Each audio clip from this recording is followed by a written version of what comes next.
On this Wednesday morning, and this morning we're introducing you to a special member of the University of Maryland football team. His name is Cal, and he's from Alexandria, but for years this 11-year-old boy has been fighting an inflammatory disease which frequently puts him in the hospital.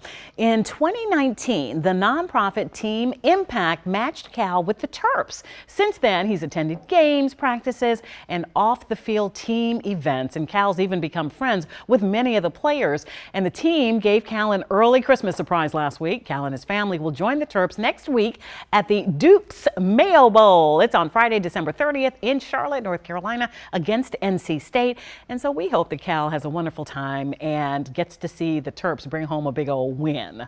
Yes. I just love it. Like it's, you know, it just seems so unfair that some families should have all these challenges and others. Like I'm always in a state of complete gratitude because, you know, my girls didn't have these health challenges. So to see people like going above and beyond, it just makes me feel really good. And the consistency of this program, it's not a one-time thing where, oh, it's a weekend and then all the hype dissolves away. It's like, it's continued, it's something to look forward to. So it is a bright spot, but I love what you just said. It's be grateful for what you do have. It makes me super grateful. So, Cal, may you just grow up and, you know, go to University of Maryland and do all the great things.